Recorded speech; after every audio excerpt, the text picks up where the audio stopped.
Assalamualaikum warahmatullahi wabarakatuh. Izinkan saya memperkenalkan diri. Nama saya Muhammad Amir Taqiuddin dengan NIM 123400049 dari Program Studi Teknik Telekomunikasi Angkatan 2023. Pada kesempatan kali ini, saya ingin memenuhi tugas kaderisasi. Yang pertama, saya akan menjelaskan tentang materi kepemimpinan dan persepsi diri. Menurut John C. Maxwell, leadership is influence, nothing more, nothing less. Pernyataan John C. Maxwell itu menyatakan bahwa kepemimpinan sebenarnya adalah tentang pengaruh. Jadi, seorang pemimpin itu diukur dari seberapa mampu mereka mempengaruhi orang lain, bukan hanya karena jabatan atau kekuasaan. Ini mencakup kemampuan untuk menginspirasi, memotivasi, dan membimbing orang lain untuk mencapai tujuan tertentu. Jadi, lebih penting bagaimana pemimpin berdampak pada orang di sekitar. Kemudian fungsi kepemimpinan itu ada 4. Pertama, ada instruktif, pemimpin memberikan arahan yang jelas dan spesifik. Kedua, ada konsultatif, pemimpin minta pendapat atau masukan dari anggota tim sebelum membuat keputusan. Yang ketiga, ada partisipatif, pemimpin melibatkan anggota tim secara aktif dalam proses pengambilan keputusan. Yang terakhir ada delegate, pemimpin memberikan wewenang kepada anggota tim untuk mengambil keputusan. Selanjutnya terdapat leadership prinsipal. Itu ada 3.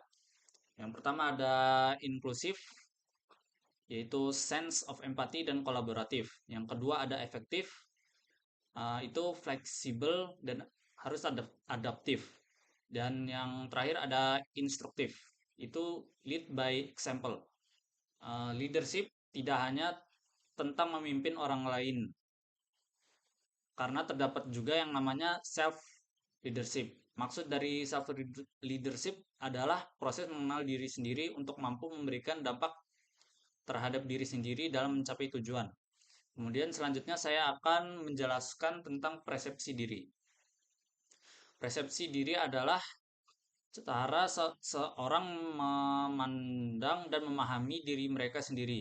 Persepsi meliputi 1. Penginderaan atau sensasi. Ini adalah tahap awal di mana indera kita seperti penglihatan, pendengaran, penciuman, peraba, dan pengecapan menerima rangsangan dari lingkungan. Yang kedua ada atensi atau perhatian. Setelah menerima rangsangan, kita perlu memilih dan memfokuskan perhatian pada informasi tertentu dari semua rangsangan yang ada. Yang terakhir ada interpretasi. Ini adalah tahap di mana kita memberikan makna pada informasi yang telah kita peroleh melalui penginderaan dan atensi. Kemudian terdapat faktor-faktor yang mempengaruhi persepsi. Itu pertama ada sudut pandang, kedua ada kelengkapan data, ketiga tingkat pendidikan, keempat ada lingkungan, kelima ada penarikan kesimpulan, keenam ada pengalaman, dan yang terakhir ada suasana hati. Yang membuat suatu persepsi menjadi sebuah kegagalan adalah yang pertama ada kesalahan atribusi, yang kedua ada efek halo, yang ketiga ada stereotip, yang keempat ada prasangka, dan yang terakhir ada gegar budaya. Selanjutnya saya akan menjawab soal yang kedua, yaitu kepemimpinan seperti apa yang akan saya terapkan apabila saya terpilih menjadi ketua himpunan. Apabila saya menjadi ketua himpunan, saya akan menerapkan kepemimpinan partisipatif atau demokratis. Alasannya karena anggotanya bisa kasih pendapat dan merasa lebih dihargai. Ketika mereka terlibat dalam pengambilan keputusan, rasa tanggung jawab mereka meningkat dan jadi lebih disiplin. Pada kepemimpinan demokratis, musyawarah itu diutamakan terutama ketika pengambilan keputusan. Sehingga rekan-rekan akan jadi lebih peduli satu sama lain.